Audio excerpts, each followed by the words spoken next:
Hey, good morning. Today I've got Fitzpatrick with Sunshine with me. We're going to talk a little bit about the moving and what we're doing in the community and how he can help prepare you for that. He's been in the industry for 10 years running Sunshine Movers with me. Welcome, Blake. Thanks for coming on.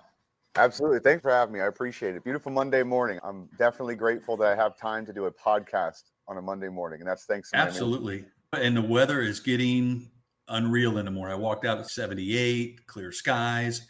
This is why we live here. I normally have to carry 5 outfits for me. Every hour you got to change because you're sweating. I'm dropping down to 3 right now. Huh? That's right.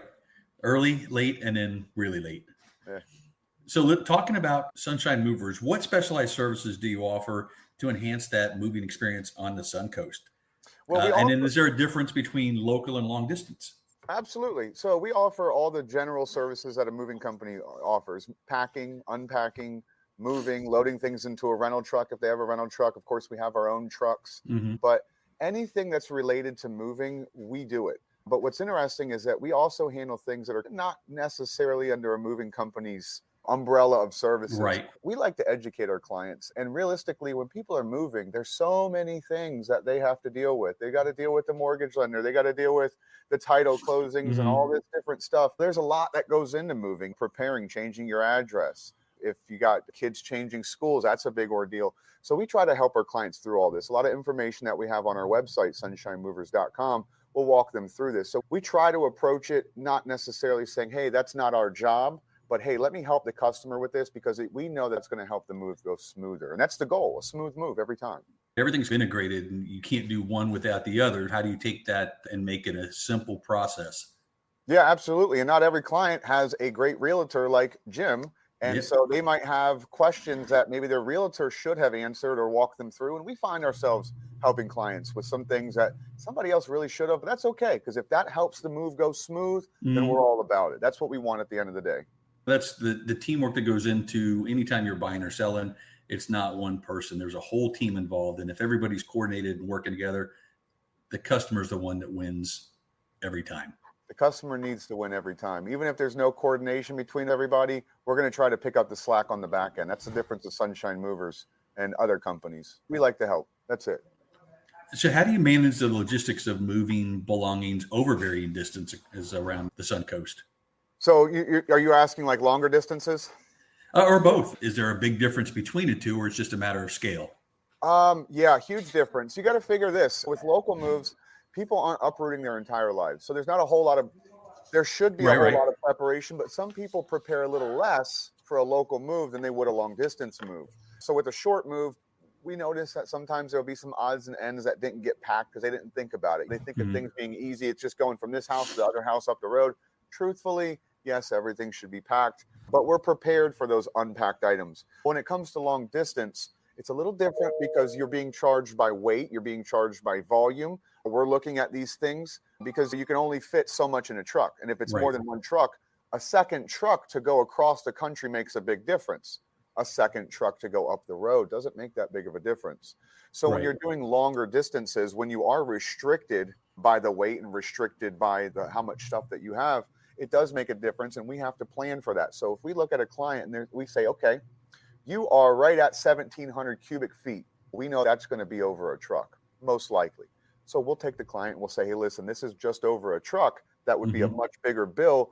Or you can go back and say, you know what? You've got a couple of big items that look like they're older. Maybe if you think about not taking those, that might save you a whole truck, which could save thousands of dollars. So you'll have one company that'll just go quote what they have. And then when we come in, we're going to look at those types of things and say, hey, if it's not that big of a difference to you, just shaving off 1 or 2 items might mean the difference of thousands of dollars. And then they're going to be appreciative and say, oh, absolutely. That bookcase, I don't care about it. Let's get rid of it. Saves them money. So yeah, there is a little bit of a difference, longer hauls and short hauls. And I want to make something clear. Sunshine Movers doesn't charge per weight or per size. When we charge for a long distance move, it's a flat rate. So when I mentioned that and I said charged by weight, charged by volume, it's not necessarily charged by weight or volume, but we do deal with those restrictions. And we help those are the parameters that entail everything that's going into it. Absolutely. But now on the flip side, and this is good information, let's say when you're doing a local move and you have a flight of stairs at the beginning and the end, that could be the difference of $1,000 depending on how much stuff you have. That's a lot of additional time. But when you're looking at long distance moves, a lot of the money that goes, the costs that go into the long distance moves are the fuel, the drive time, the driver Right. staying overnight, multiple nights going. So when you add a flight of stairs to the beginning or end of a long distance move, it's not that big of a difference because so much of the money and the volume is Right. into the longer, the driving and the time and the fuel and the truck being down. Yeah, So, there's different levers for the short and long distance. So being able to, one, be aware of them, and then two, make those decisions based on what's going to impact it. absolutely. Yep. And I would say if there was a big differentiator, there's different things that adjust the costs. On local moves, it's unpacked items and stairs. On long distance moves, pretty much volume and distance. That's the reality of it. Yeah. Okay. Can you walk us through the process of obtaining a quote for moving services? And is there a difference in that for short or long term? Yes and yes. Okay. Getting a quote is this, in terms of the first steps of getting a quote, very simple. You can fill out the form on our website, sunshinemovers.com, and then we'll get back to you as soon as, if you're requesting over the weekend, we'll get back to you on a Monday. But typically, if it's Monday through Friday during business time, you're going to get a call back within the next 30 minutes to an hour, or you can just call into the office. And then from there, we're going to take some preliminary information, because a lot of people think that moving companies always go out to do an estimate. A lot of moves, if it's a small move, let's say it's a 1-bedroom going from a ground level to a ground level, we can estimate that over the phone because there's not a whole lot of variables. Right. You add in, hey, it's a 3-bedroom, it's going up a flight of stairs, and we're going to have you pack. There's more variables, so it's harder to give you an accurate estimate over the phone. We go out and do an on-site for that. So we'll come out, we'll look at over all the furniture, we're going to collect an inventory, we're going to plug it into our system, and that gives us a cubic feet. So X amount of cubic feet, we know how many guys can move X amount of cubic feet per hour. So using that inventory, we'll have our guidelines and our numbers and that sort of thing put together. Now we can look at something and say, hey, that's going to be an 8-hour move for 3 days. But we use that calculation and that cubic feet just to make sure that we all have our numbers consistent and correct. Right. It's a backup. So we do the inventory, get the cubic feet. We'll ask you lots of questions. Maybe there's something very important about the move that you need done in a certain way. Maybe you have family heirlooms that we need to spend a little bit more time to take care of, or high value items. And we're going to take all that information and put together a quote and we'll send it over to you. And in our quote, it's nice. It'll differentiate the packing from the moving. If you have a multi-day move, let's say 1 day is loading the truck and then 3 days later we're unloading the truck. Maybe there was a gap in the closings, which we accommodate. You'll be able to see those separate days. You'll see the loading time, the unloading time, packing time. We send that over to the clients. They review it, and we move forward from there. We collect a small deposit to get them on the schedule. One thing I do want to mention that we do differently than other moving companies, and I just introduced it to my company about a year ago, is we have 2 operations managers, and that's very unique. For our size, we only need 1, but we have 2 because I know the importance of communication with clients. One thing I learned, this was a theory of mine, and so far it's been running strong. Clients, when they're getting an estimate or a quote for their move, they're talking to multiple moving companies, maybe they're still dealing with the cloudiness, the concerns of, okay, what am I going to do? Is the quote going to be good? There's all kinds of things going on. Once the job is booked, once they know that they're secure, they feel good about us, they're happy with everything, they book their move, it's after that that they can almost start to relax a little bit and they sit back. And I figured we need to have another follow-up call that's right after the booking, and that we are going over all the details with the customer, because now that they're relaxed, they may think of other things, or they might mention those heirlooms. And what we're noticing is I was 100% correct. And those follow-up calls are making a seamless transition from the move coordinators getting the information and scheduling the move to the guys going out and performing the move. We closed the gap of communication there. And so that second operations manager, what he's doing is he's dialing in on that contact communication with the client, getting that information and making sure that we're educating them along the way. And it's making a huge difference. And you got to figure, another moving company that would only have 1 operations manager, we have 2. Realistically, that's a $5,000 a month difference. That's a $60,000 a year difference. And that's just minimal. There's other costs involved, but that's the difference of what we're willing to do for customer service and guarantee that quality. And if you haven't seen, Jim, we don't have a review under 5 stars on Google. I take that back. I have 1 4-star review, and it's a beautiful 4-star review, and I like it there. And you're more than welcome to go read it and read my response, because I love that 4-star review. But we don't have a bad review. And I want to keep it that way. I said I wanted to go 5 years without getting a bad review. We did that. Now we're about to complete our 10th year, and we're going to, knock on wood, I think we're going to get it. And it's these things right here. It's making sure that it's that second operations manager, or it's that experienced person in the office that's going to communicate with the customer and actually appreciate the customer, rather than somebody there's a lot of moving companies, a lot of companies in general. They've got these younger people with no life experience taking calls and not able to really communicate. Communication is a big deal, but it's important that they be able to communicate with the customer, and the customer feel open to communicate back. And so I have experienced people in my office that have good quality conversations with, and that's what makes the difference. And I know you're not asking me questions and pulling stuff out of me, but I want to go into another piece here. And this goes for all service industries, all services, no matter what it is. I'm sure you have a cost that you charge that you want to make sure is fair, but you also want to make sure that you're being paid appropriately. We get pushback every now and again, and that's completely expected. We get pushback on some of our pricing. And typically, we see that we're right about with everybody else's rate, hourly rate per man per hour. If you're doing a flat rate, we're still using an hourly rate to build that up. Right, to calculate it. And what we notice is that we're about right on par, about $5 under or $5 over some of the competition. You're not the bottom line or the top end. And I've also had people say, oh my gosh, you're so affordable. Best quote I got. That's awesome. I'm glad to hear it. But we also hear every now and again that we're like $5 per man per hour more than other companies. I'm here to tell you, it's that extra operations manager. It's the having my staff. I have guys that are paid very well. I don't want to put their rates out here in the world, but I'm going to tell you that they're paid a lot more than any other moving companies would pay, because they're outstanding human beings. They're not just good movers. They're good human beings. And that's very hard to find in the moving industry, but we find them and we pay them well to keep them. And then when these customers, they say, hey, I had the most amazing moving experience. Ron, Jason, Tom, they were all fantastic. That's because we have fantastic guys, because we take care of them and pay them well and bonus them. Every single person in my company gets a bonus every month. And it's 100% based on taking care of the clients. All my incentive bonuses are based on happy customers. So you're not moving, you're creating an experience for the people, because absolutely, buying and selling a house is a huge experience in anybody's life. And if your value you're creating makes that easy, and you're hitting things like that second follow-up, when you're under the gun or when you have stress, you know what, you're going to move. Great. Come in and move. And you're like, what about the piano? What are we going to do with that? Or what are we going to do with the chandelier that your great grandmother gave you?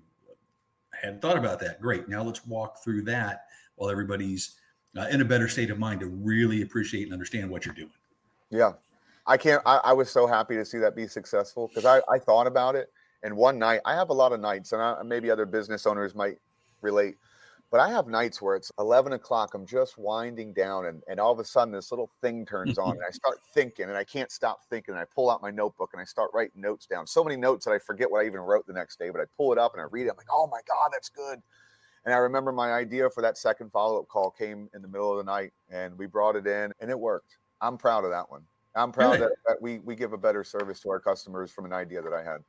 You know, so some of that leads actually into the next question I had, which was about how do you prioritize the safety and security of items? What is important in the move? What are the items that really mean something to them? If you're moving an end table, it's an end table. Yeah, we don't want it damaged, but it's an end table. If it's the bed that's been in the family for 200 years, you're really going after that. Great question. Fantastic question. If any other moving companies watch this, they're going to probably put it in their playbook. That's okay. That's great. It's more people being taken care of, even if it's not from us. So it starts from the move coordinator. So whenever we have move coordinators, if we're trying to educate them on what high-end furniture, what delicate furniture looks like, of course, there's family heirlooms, and that has to be a question, because you cannot always spot a family heirloom. There might be something that you would have no idea. And then they tell you, and then you write that down. We train everybody to ask those questions, from the follow-up call to the move coordinator. But there's also the just identifying part. So I don't know if you're familiar with a furniture store called Clive Daniels. And hey, I have no problem plugging them, because they're fantastic. They donated to our recent cause for fighting the breast cancer, which is right behind me.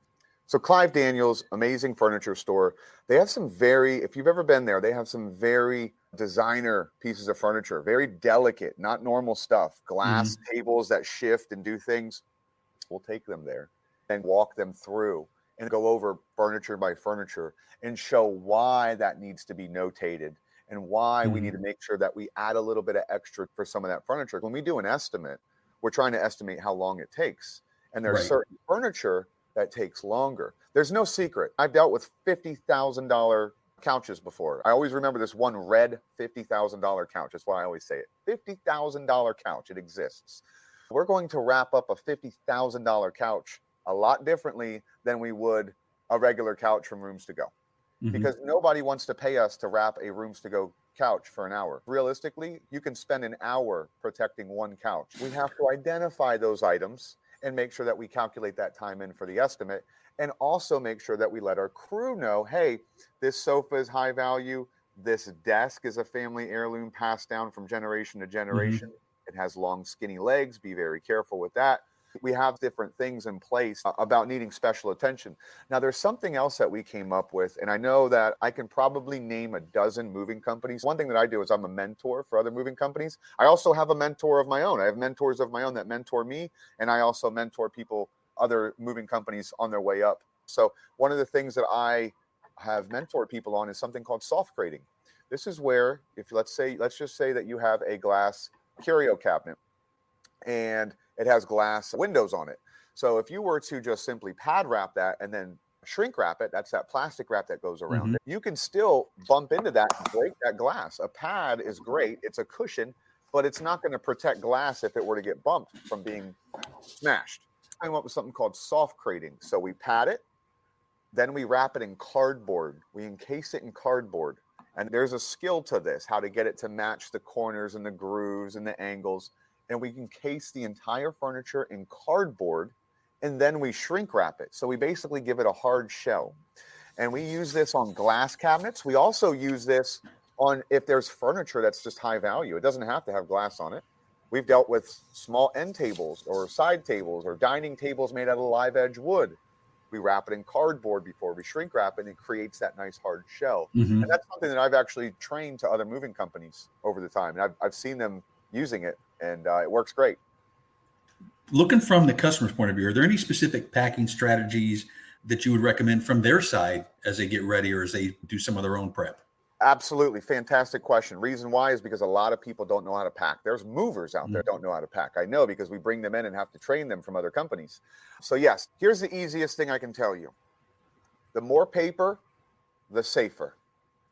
You start your box off with paper in the bottom. You wrap everything that's going in it in paper. If there's holes that you don't have anything to put in that little hole right there, you're playing Tetris. It's a puzzle. If you got a hole, fill it with paper. When you're done, fill the top with paper, and then you seal your box. Now, I knew this was a problem years ago, and some of the best packing videos that I have ever seen are the ones that we made, that I personally made in a studio, that are on our YouTube. They're also on our website. You can go to sunshinemovers.com and dig for them. Or you can go on YouTube and go to Sunshine Movers of Sarasota. It's going to pull them up. And we have packing tutorials from dishes to artwork to canvas art to china to stemware. And I really did a good job of showing each step and why those steps are done. Putting paper in the boxes, how to use the right box, what is the right box, all these things, how to tape the box.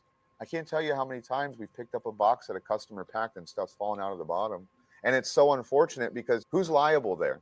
Right. It's definitely not us, but I got to tell you that I've still tried to do what I can to take care of the customer, because we care. We just want them to have a good move. And to me, sometimes doing things that I don't normally have to do or shouldn't do, like taking care of something that we weren't liable for, that's what makes a difference. And sometimes we do it, but we would rather educate all of our clients to do things the right way, so these things never happen. What is there in terms of insurance or protection plans for clients? Absolutely. So every moving company has to offer the minimum value of, it's called release value protection. You'll hear a lot of different terms, but it's basically releasing liability. And that is 60 cents per pound. That is the minimal amount that we absolutely have to give clients for free. It's 60 cents per pound per article. So if your TV were to get broken and it weighs 20 pounds, that would be $12 in reimbursement. Now, we also offer a higher coverage amount, and there's some strings attached to all this, and I'm going to touch on those. There is a higher coverage available. It is full value protection.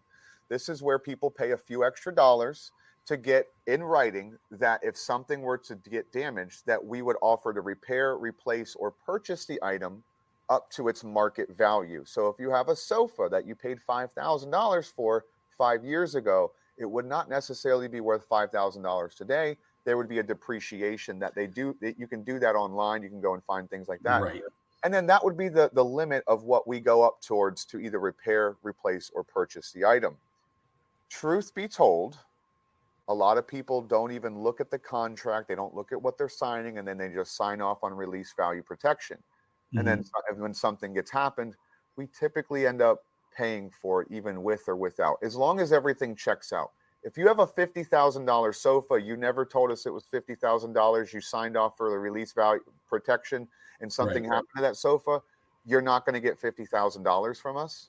If you wanted that, you would have to fill out that extra protection, because look at the nature of it. Now, if you had just a regular sofa from Rooms to Go, and you did not get the extra coverage, let's say one of the feet got broken, and it's going to cost us $150 to replace. We're not going way out of pocket. It's not like we're getting gouged for this.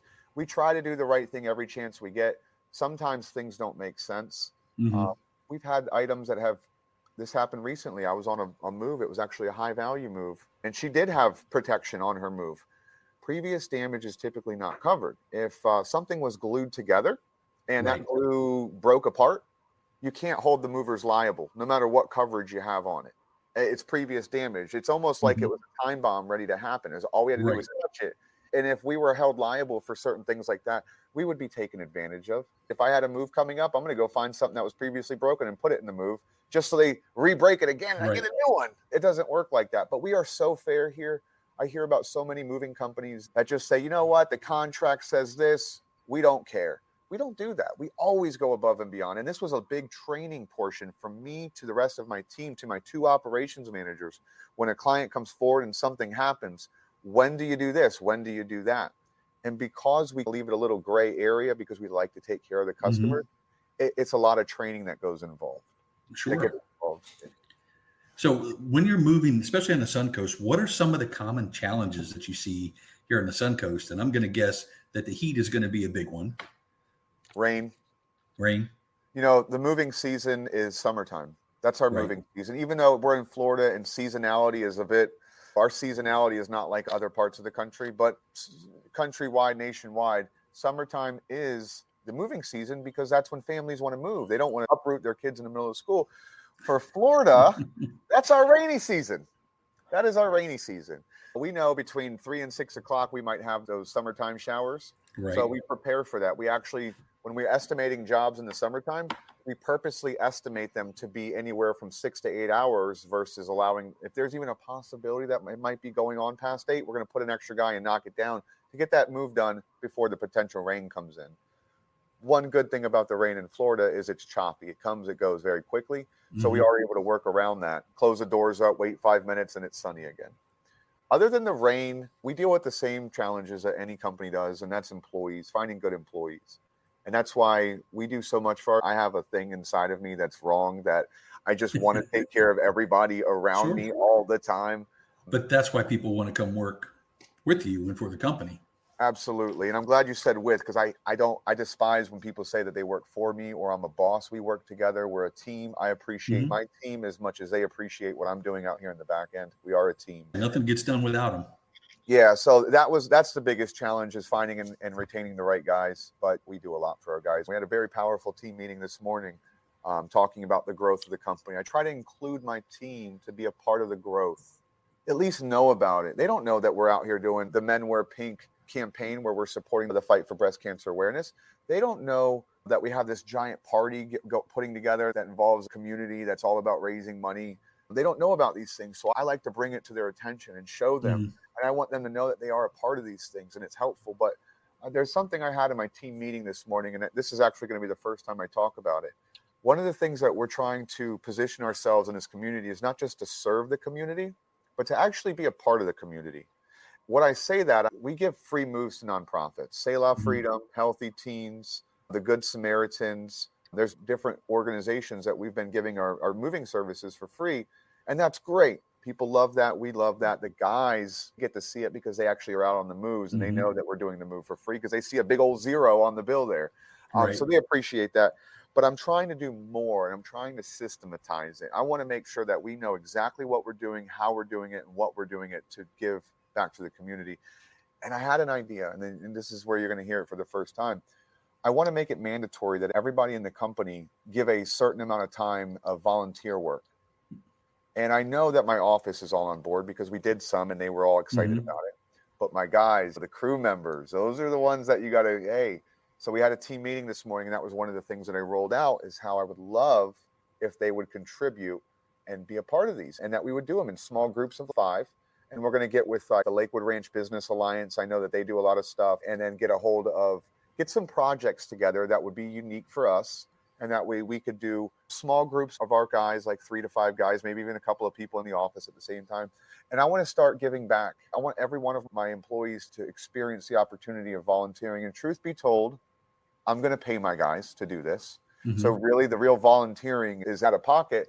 But truthfully, these guys, I want them to at least be a part of it because that's going to do something. It's going to feel something. They're ambassadors, one for you and for the community, and helping people that maybe don't have the ability to do some of these things. It's great to make that connection back within the community. And I gave a speech the other day at the Women's Council of Realtors at the Berlin and Patton office. And it was supposed to be something that inspires. And it was right after I noticed the importance of involving my team in some of these opportunities to give back. It's magical. So when the times that I know you've given back, you've done things in the past, those times when you walk away, you feel really good. You feel like you're a part of something. And a lot of people don't have that opportunity. They don't have the time. They don't think of it. They're busy with life and the hustle of life. So by me taking these people out of work one day and putting them into this, they're going to walk away feeling a part of something. They're going to feel appreciative of that. They're going to feel that magic feeling inside of them that they wouldn't have felt otherwise. So it's one thing to give back. It's another thing when you involve the people around you, your family, your employees, your coworkers, your friends. Bring them with you. You don't even realize the magic that you're doing because now they're going to walk away feeling accomplished, like they did something. They're going to feel good. And a lot of them would not have done it without you or I or others bringing them in and pushing them in. You brought them into this feeling. And that's some magic right there. That is, I got goosebumps right now. Because we started doing this nonchalantly, unintentionally. The office came with us and we saw what it was doing. And then I'm like, oh, I want to take this to my employees, my guys. I want to take it to the crew members. This morning I had that team meeting and they were nice. Yeah. You know, and taking that feeling, how do we help people help themselves? So a customer comes to you, they want to make a move. What are a couple of things that they could do to help you and help the whole move go smoother? For the customer? All day long, in your terms of the move, right? What can the customer do to, this is easy. And we tell clients this all the time. It's literally written in everywhere that you can, any quotes that are getting sent, emails that are getting sent, it's all in there. Preparation is the number one thing. Getting rid of the items that you don't intend to keep, making sure that everything is packed in a box that can go in a box. That's the number one. Here's the easiest way to think about how do I make my move cheaper in the long run? How do I make this go smoother and faster? Think about this. Every trip to the truck takes time. You have furniture. There's nothing you can do about that. The furniture is going to go with a couch is going to take 2 guys. A dresser is going to take 1 guy on a dolly. It's a trip to the truck. And when he's done, he loads it into the truck. And I'm telling you this for a reason. He loads it in the truck. They play Tetris. They stack and then they wrap and then they pack. And so they bring it in there. Now, when you have boxes go on a dolly, about 5 to 6 at a time, again, 1 trip out. When you have open boxes, they don't go on a dolly. So what are we doing? We're carrying that to the truck. Not only do we carry it to the truck, now we have to find a place. I can't put it over here. I got to put it on the very top of something because I can't put it on top. That becomes a puzzle piece. And if you've ever done puzzles and you got weird pieces, you just can't figure out where they go, those are the items. It's the unpacked items. It's the open boxes. It's the milk crates. It's the laundry baskets that you filled up. Those are the number one thing that add time to the clock. And that's just taking it out to the truck and finding a spot for it. Now, you add a set of stairs or an elevator, you are adding ridiculous amounts of cost because now you have to take it to the elevator, set it down, take it down, pick it up, put it in the truck. Stairs, you can only carry one thing at a time. And guess what? When you have stairs, the trip from the house to the truck, it takes a lot longer because it's not just a straight shot. No, it's going down the steps. Then you go down. There's a lot involved. So the best 100% way to save money on your move is to have everything packed in a box, furniture cleared off and ready to go. Right. We've gone into some houses and it looks like they're not even moving. There's a coffee cup, they're drinking their coffee, there's a newspaper, they're just hanging out, things are not packed. And that's fine. We're going to accommodate it. We're going to try to catch that on our follow-up call. But nonetheless, furniture cleared off of debris, everything packed in a box using uniform boxes, not all like 50 different types of boxes. That's another huge tip. And these are all tips I've put on my website too, in videos. When you have mismatched boxes, people like to use the 50 different size boxes that Amazon provided from all the buying that they've done over the last year. So you have all these different boxes. Imagine the puzzle that we have when we have boxes this big, that big, this big, that big, and we're trying to fit them and put them. But imagine the difference when we have just 3 types of boxes. And look right there. That's a large box, the small box. So those 2 boxes, and there's typically a medium as well. You have 3 different sizes. They can stack uniform. It's safer for your items. Think about this. When a box is set exactly on the same size box, that means the walls are lined up. They're supporting each other. If you've ever taken a small box and put on a big box like that one right there, imagine if that small box was really heavy. It could push down into that big box.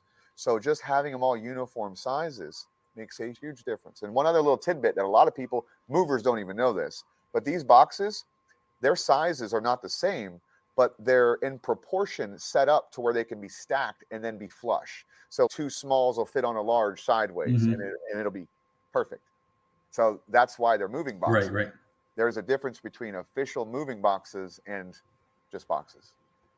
Yeah, and I think that I know I'm guilty of it. That you have 6 different sizes and you stack them up, and you wonder why it didn't really make it any faster. There you go. And people, take what you can get. If you're at your house and you've got the Amazon boxes stacked up, whatever, go for it. There is very rarely a perfect move where everything is set up so perfectly. And when we do see them, we tell them we appreciate that. I got to give Freedom a shout out. We did a free move for them. And anytime we do a discounted rate, or what we've seen is like somebody else will be paying for somebody's move. Maybe it'd be the employer. We've seen where a friend pays for the friend's move. When people aren't paying for their move in full, they usually don't do a whole lot of preparation. We did a free move for Freedom. And I got to tell you, I appreciate they had things wrapped up, cleaned up, ready to go. If they wouldn't even have fully packed, we would have helped pack the rest of it. It would have still been a free move. But they had everything buttoned up and ready to go and dialed in. So that helped me keep the cost down. Because we were looking at like, okay, what's it going to cost us to do this move? They did really good with the preparation. And we actually saved an hour and a half of what I was expecting it to take with 6 guys. That's a big chunk.